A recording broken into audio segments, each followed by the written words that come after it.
Welcome back, or welcome if you're just joining us. It's The World This Week. The World This Week in partnership with the Daily Beast. Foreign editor Christopher Dickey is with us. Welcome back as well to a columnist and communication strategist Philippe Moreau-Chevrolet. Yep.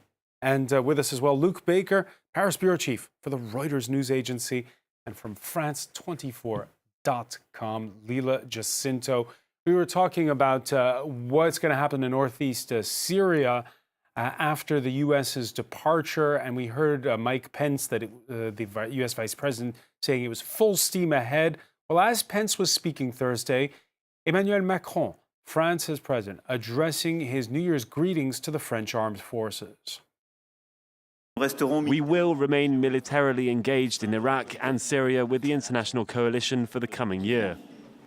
We will adapt our global military stance for this situation, but any rush to withdraw would be a mistake.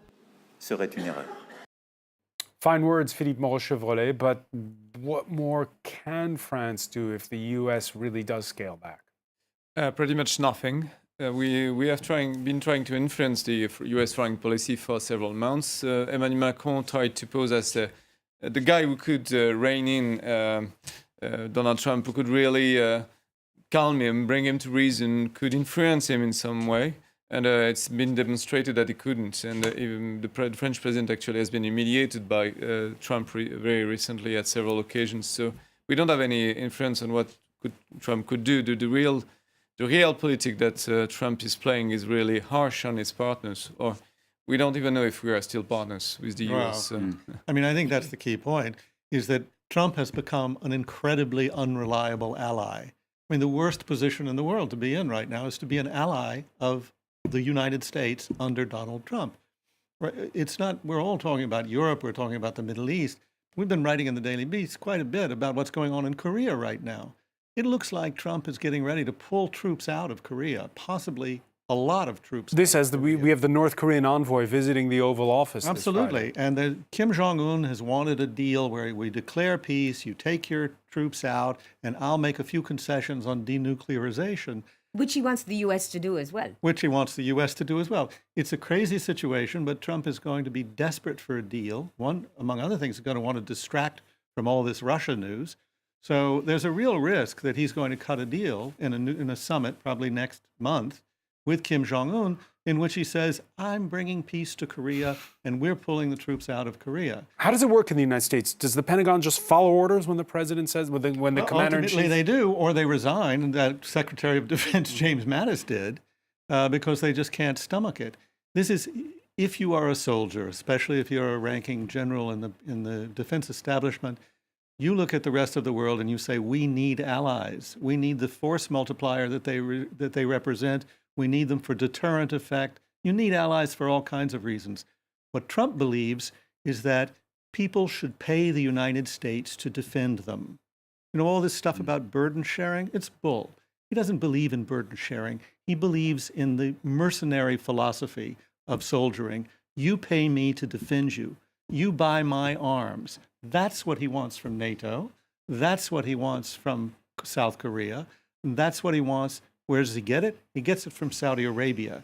The Saudis are very used to hiring mercenaries, and so they've hired Donald Trump. Of course, there are checks and balances in Washington. This Friday, one of the most influential Republican senators, Lindsey Graham, in Turkey, where he was expected to discuss the creation of a safe zone in northern Syria with the Turkish president.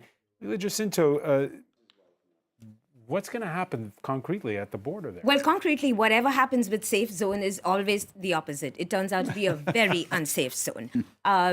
You know, Turkey has been wanting this buffer zone, but this buffer zone is in an area that is got a Kurdish majority, or very large sections of the Kurdish population. The Kurdish groups who are not going to submit to Turkey securing this area. So it's going to be insecure. If there are no U.S. troops coordinating this, that, you know, we are looking at a very dangerous situation there. And this includes, you know, other minorities, because this part of Syria is full of minorities. There are Christian minorities there. So, you know, I do not really think that Turkey is going to come out that much stronger with this U.S. troop pullout. I mean, Turkey is definitely the junior partner in its relationship with Russia.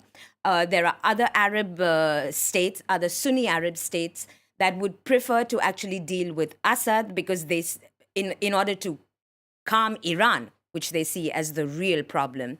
And, Arabs have a historical problem with the Turks, who were the Ottomans. So, I mean, Turkey's position is seriously undermined over here.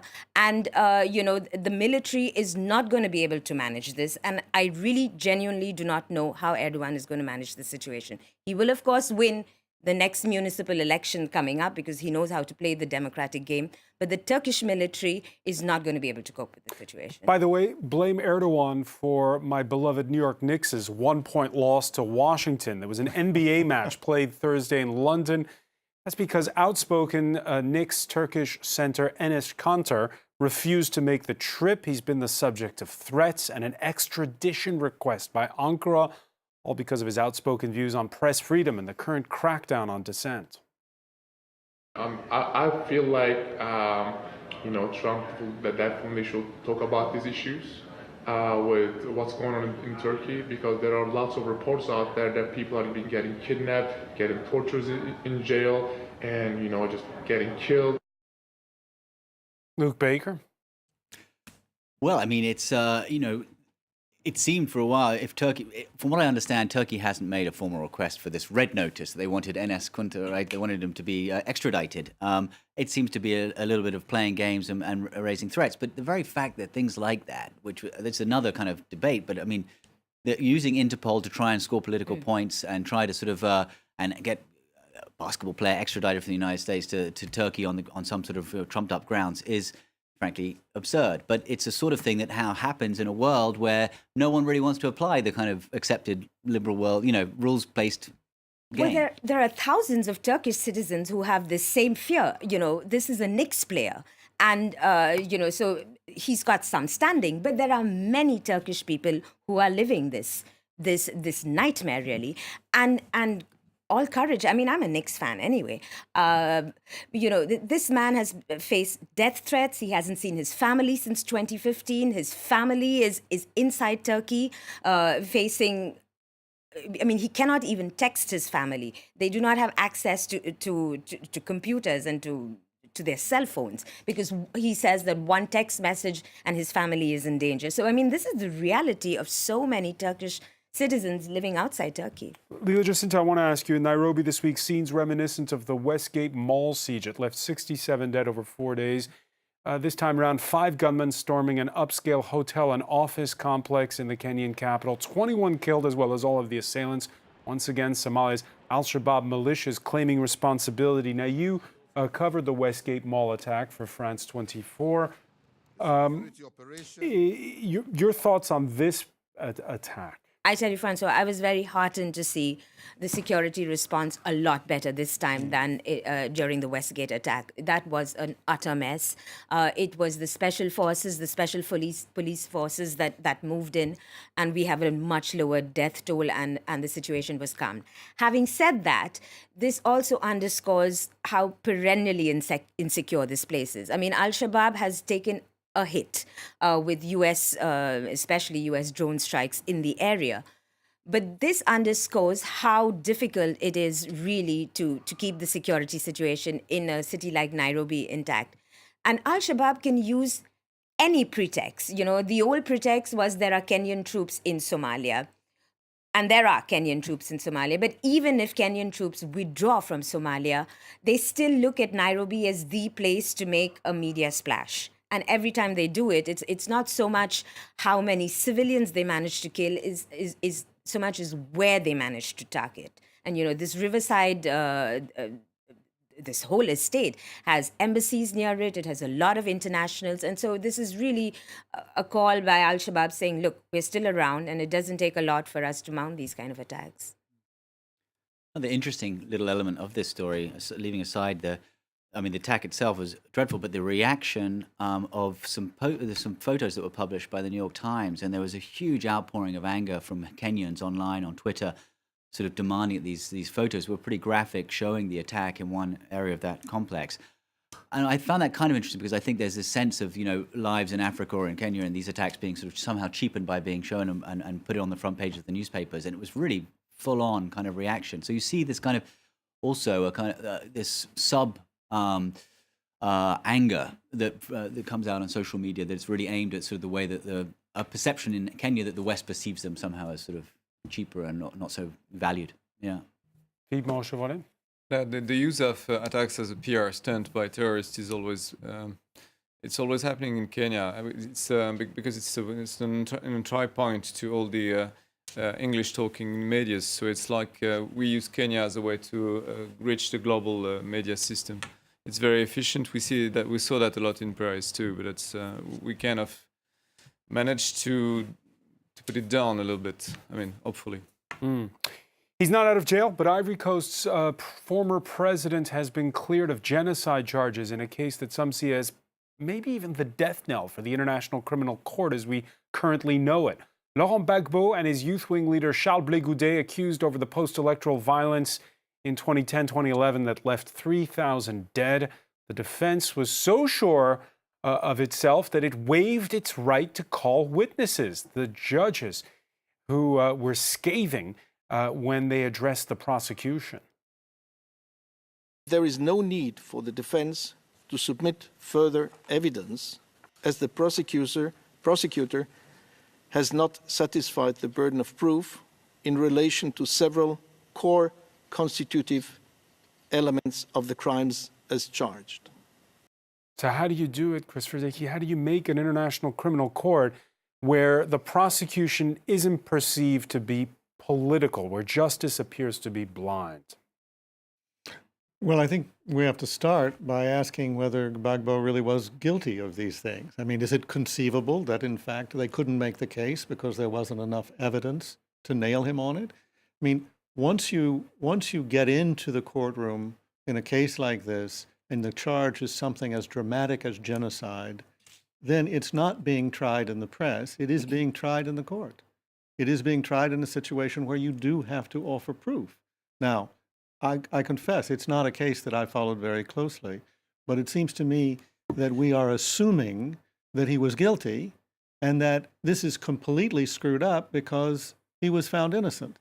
It may be that they just didn't, the research that was done and the evidence that was gathered was simply insufficient for the prosecution to do better. That evidence gathering often secondhand, Leo Jacinto, and that's one of the criticisms that's been leveled at the court, that the prosecution doesn't have its own FBI as such, or its own police force, because this is a supranational jurisdiction. Right, as we saw in the case in Kenya as well. I mean, and in both cases, we have the judges saying the prosecution did a terrible job. So the subtext of it is not that they were not guilty. The subtext of it is that this case was very poorly argued. I mean, and the fundamental problem could also be, what are the requirements to show direct responsibility? And if this court cannot show direct responsibility to the leaders who call for these mass killings, we're talking now about a situation where there is a deep fear of unrest in Ivory Coast. And Francois, you've been in Ivory Coast, about what a tinderbox this situation is. How can these prosecutions not come up with a strong enough case? Forget about Laurent Gbagbo. We are talking about Charles Blé Goudet. This is a man who's called the General of the Streets. He went around with the flag of the Ivory Coast around his neck. They did not even manage to launch an arguable, persuasive case in the case of Blé Goudet as well. So I think the ICC really needs to... But murderers go free all the time in American courts, French courts, British courts. These things happen when you don't have sufficient investigative powers and you can't make the connections that you're describing. That's the frustration. We can all know something, everybody knows it, but how do you prove it in a court? From what I haven't, the little I've been reading about this case, one piece of evidence they were trying to introduce was a speech that Gbagbo had made to suggest that this had incited sort of, others to rise up in sort of, in attacks. Now, it's very difficult to tie there may have been coded language in his speech. There may have been people that understood it in certain ways that sort of led them to carry out attacks. But it's extremely difficult to tie the words of one man in a speech to specific attacks. And if that were to happen, if they were to be successful, it really opens a can of worms. Lots of reactions on the hashtag world this week. This one, the liberation of Laurent Gbagbo paves the way for a definitive reconciliation for the Ivorian people. That's certainly the opinion of his spouse. The former First Lady herself amnestied a few months back. The Ivory Coast has been on a march towards national reconciliation for a while. Today, I would say a central figure of this national reconciliation has been freed and acquitted. He will now be able to play his part in the entire reconciliation of the nation. First of all, he has been spending 7 years in jail. So if he's innocent, it's a very long time, right? The debate is all about, does the court have the power, enough investigative powers? Because the human rights activists have been stunned by the decision, obviously. But we could see on the other hand that maybe they had enough investigative powers and they just decided that there was not enough clues, as it has been said. And it's a way maybe to reconcile the people in Ivory Coast, because we all know that, this kind of truth and reconciliation, you can tell the truth, not condemn people, and get kind of political rest, because, that's the way to do it. We did that in South Africa. We did a lot of that kind of process, maybe forgiving sometimes, even all the more when you don't have enough evidence. But with the Truth and Reconciliation Commission in politically, South Africa, what I mean is politically it doesn't sound stupid to say. It had more of a backbone. They had a Truth and Reconciliation Commission in Ivory Coast. Didn't seem to have much of a backbone, and many complaining that the whole process of reconciliation needs to come with the process of justice. And that but you always want to behead the king because he is the king, right? That's enough. No, this is the argument made. That's not because he is the king that is is responsible for everything. And maybe the court has done justice. If we don't believe in the court anymore, then we will start the process of distracting the court. So it's a huge responsibility to think of. But the problem was that President Ouattara granted an amnesty to Simon Gbagbo, who was tried in the Ivorian systems. So as you said, you need to have a whole process, not just have an amnesty. Yeah. Finally, nothing wrong with one glass of wine. That's what my doctor says, insisting it should be treated as a condiment, 1 glass a day. France's agriculture minister, well, he seems more liberal in his views.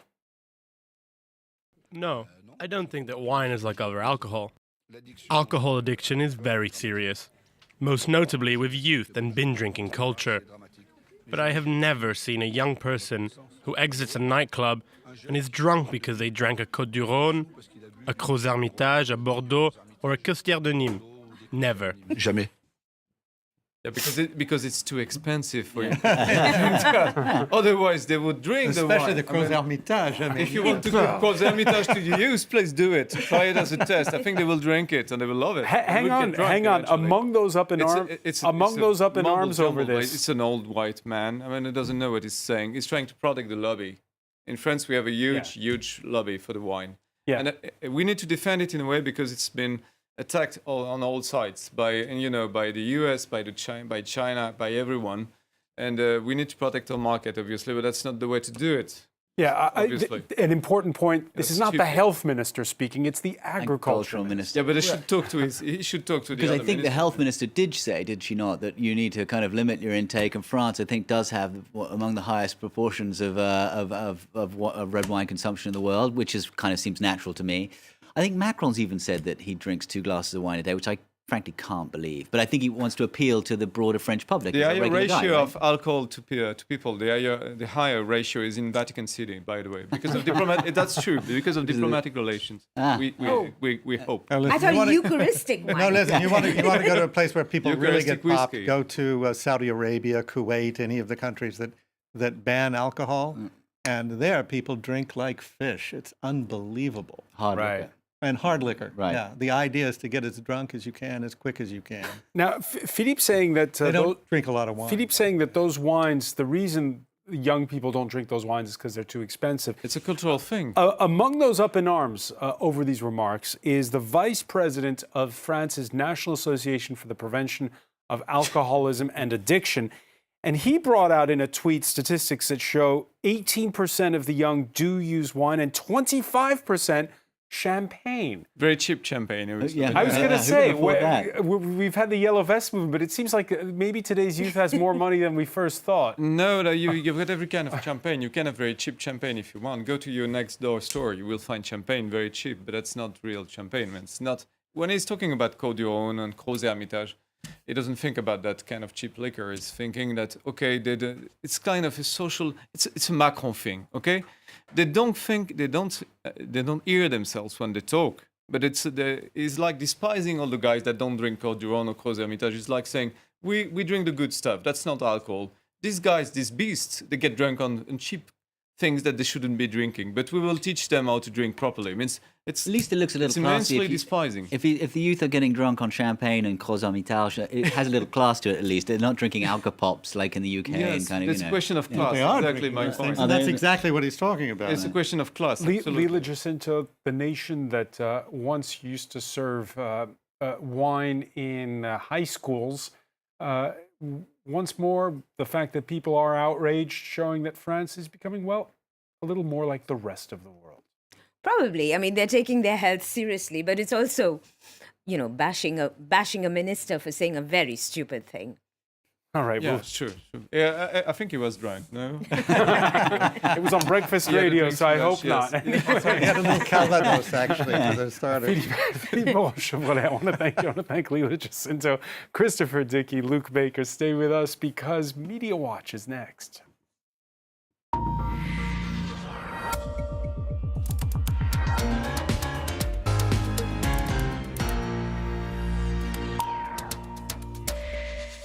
Hi to you, Francois. And we say hello to Nicholas Rushworth. Indeed. How are you? Thank you. Hello, everybody. A drink for Theresa May, no doubt, would be advisable. Perhaps more than one. And, of course, that what would it be, a sherry? Or, well, Shandy. not Champagne Dom Perignon, but maybe a stiff brandy there. This week, very tough for her. I was looking up earlier this expression of a week is a long time in politics. Not at all Margaret Thatcher. It's actually Harold Wilson back in the 60s. Now, a long weekend for Theresa May. There you can see one of the tweets of her dancing away around Plan B, the sort of image of Parliament in disarray. The actual Twitter handle there is happy as toast there, if we look more closely. And that toast theme actually has been taken up by the New York Times here in its cartoon with what was she described during the week as a zombie, head of a zombie government with a Frankenstein Brexit deal. You're quoting Jeremy Corbyn there. Exactly. You've got there. Right. Very frazzled indeed. And that, of course, is Jean-Claude Juncker, who is saying, let me guess why you're here in Brussels. And, of course, she's been on the phone to him today, actually, to chat with Angela Merkel as well, Mark Rutte of the Netherlands, desperately trying to sort things out with, what was it, on Monday she has to turn that Plan B around. So, actually, I was with you earlier in the week and we saw one cartoon about a Monty Python take of the Dodo sketch, the parrot sketches. She was saying, well, it's just resting my Brexit deal. But I saw this other cartoon with the Monty Python theme emerging quite significantly here. This is, what is it? Monty Python and the Holy Grail. That's right. It's like John Cleese and Michael Palin tearing each other's limbs apart, their blood spurting out. And, of course, Theresa May there saying, well, it's just a scratch, of course. Terrible times for Theresa May, but she survives, doesn't she? She kind of rolls on as the fiasco rolls on, of course. Let me go to the next picture here. During the week as well, with you, Francois, I've seen this whole question of statesmanship and leadership. We've got the Brits out, we've got Macron in tatters with the yellow vests, we've got Angela Merkel, a lame duck. Here, a cartoon saying Brexit, is this entirely self-inflicted, old chum? Talking to the Americans, and on the gun there you can see government shutdown. Of course, that whole question of during the week, Trump and his now with Pelosi were entered into an absurd scenario with him actually, did he actually stopped her plane? Stopped her from going to Afghanistan. That's right. And so, of course, the whole question of Trump politics, the shutdown, seen by some as a distraction from the Mueller inquiry, the longest government shutdown in history. Here, one of the tweets saying Melania flies to Palm Beach, even though Nancy Pelosi cannot actually make any flights at all because of the shutdown. I was just reading one where I was saying that actually for Trump himself, his 80 staff, electricians, plumbers, housekeeping, are now down to 20. So no floral arrangements for him. That was in retaliation, Trump's, because she's thinking of postponing the State of the Union address. That's right, yeah. But it's all part of this conflict over who will win. He had a good point. He told her that she could fly commercial. I mean, why not? To Afghanistan. Go to Afghanistan. Air France. That lack of statesmanship, I just saw this a moment ago. Angela Merkel in despair, Trump saying, asking about an astronaut, an easy one, of course. It's also very easy. Are we seeing a lot of distraction politics in the United States? The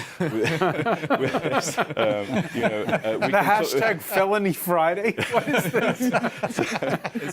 So a tough week during May in a mess, and Trump, well leadership, does it begin with L? Let me have a look, just one cartoon that I liked just during over the week, that glug feeling of British politics going down, deeper and down, with, Theresa May underwater there, with Brexit going nowhere fast. All right, many thanks for that, Nicholas Rushworth. I want to thank our panel once again. Thank you for joining us here in The World This Week.